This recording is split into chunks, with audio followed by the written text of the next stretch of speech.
yesterday that he thinks that Daniel will go back, watch this, and see that the 14, who wasn't even on his radar, right? It was the 48, and of course the one that he was upset with. He's going to see that he was actually the one that kind of initiated this whole thing. What do you think about that? Yeah, I think they had a play in it, but I think there was about 20 guys doing the same thing, right? Like, I don't think you can pinpoint, oh, Ross hit the 48. I'm not sure the 48 was going to make that corner to begin with. Once you get 5 wide, you can't just turn the car in a 90-degree turn like that. You need some runoff space. So I think it was a combination of things, and unfortunately the races that have corners like this on restarts, it lends itself to that, right? Like, you just don't want to be the guy that gets knocked out of the way. If you can just somehow skate through it. The unfortunate thing is there's a lot of guys that get knocked out of the way. Yeah, NASCAR's got a real problem here, in my opinion, Shane. They've got these tracks, and we're going to a lot of them now, road course tracks, where you have the really big straightaways, and you go to a turn one that's very slow, very tiny, and it just invites the whole field into the corner. Crazy. And we saw that at Indianapolis. We see it at Road Atlanta. We're seeing it here. This keeps happening, or Road America, I should say. And I think NASCAR has some decisions to make. Are we going to stay with these formats of double file restarts on these really long straightaways? Because this is what's going to keep happening, without a doubt. So a lot of questions to be answered. Fun for us to watch, right? Not fun for NASCAR to handle. The it's drivers fun to handle. a point, right? Yeah, yes, I agree. Because the overtime, all the overtimes were definitely tough. All right, let's take a listen in, because we do have radio communication with Daniel Suarez, upset with the 48 and the 1. Here's what he had to say on that last lap, and then of course on the cool down. Tight in front of you. 48 just following you. Everybody followed you down. 48's having to be really aggressive. He's left. Yeah, a bunch of them left here. Come on. Back up here if you can.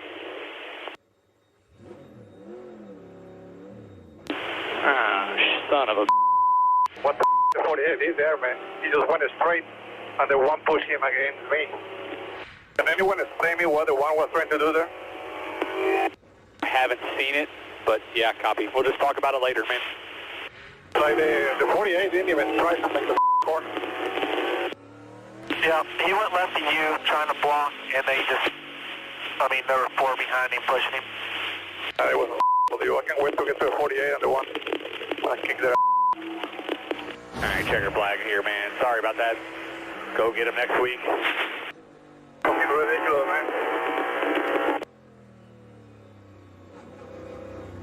Where's the 48 and the one? Like second and fourth, man. I don't know if you'll be able to get to him with all the traffic. Let's be calm.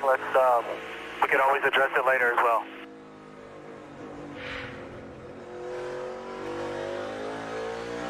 All right, just a little dose of radioactive right there, okay? Because we will hear radioactive a little bit later. But there he goes. Have you ever? Here he goes. This is the part right here where I think NASCAR is going to have the biggest problem, because there are people on pit road. You're hitting another car. That's where this becomes dangerous for other people. Yeah, it certainly does. Well, I want to give credit to their team. They tried to de-escalate it. You heard several times, like, hey, we can handle this later. Oh, they're too far away. Don't worry about it. Like, they were trying to de-escalate it, and that didn't work. I think NASCAR is probably going to look at that as well and say, hey, like, it's time to straighten up. I would expect something to happen tomorrow. Yeah, I think as a crew chief, you want to de-escalate that, right? Like, you don't want to feed it. And Travis wasn't. Travis was trying to get him to calm down. He knew Daniel was mad. He had to go a long way, to get mad. And he did it. And when you have 2 miles, you're driving it back around there to try to calm yourself down and control yourself. He didn't. And it got a little risky there. He caught him at a wrong spot. If he could have bumped him on the backstretch, nobody probably would have seen it, and he got a pointers crossed. But bumping his teammate coming onto pit road and then hitting the 48, I thought Alex Bowman did a great job. He did. Alex Bowman just stopped.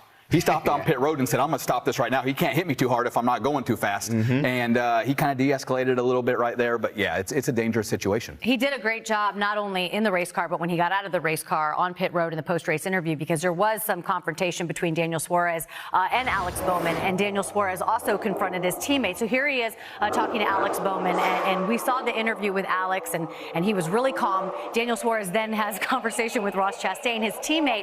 So this is where I want to go. We got 2 teammates. And listen, they played really well together last year when those guys were winning races and running up front, but this was bound to happen, right? Yeah, especially you hear what Ross said, don't be high and mighty. That means Ross has something in his memory bank where Daniel must have done something similar at some time or thought he did. So, yeah, there might be some tension there that it's just gotten uncovered. Yeah, I feel for Justin. You had to know this was coming, it's right? It's fun for teammates, yeah, right? It's great for TV. It's not fun for a team. And this is one of the true first tests, I think, for Justin Marks and his team, Trackhouse Racing. If you have two drivers that are both pretty aggressive, both very assertive, it was only a matter of time before they were aggressive and assertive to each other. So now you've got to try to harness that in and not let it tear your company apart. Yeah, and listen, you and Joey, I mean, for years. Oh, I lived this. You know what I'm saying? I mean, like two guys who are at the highest level, competing at the highest level, competing for wins and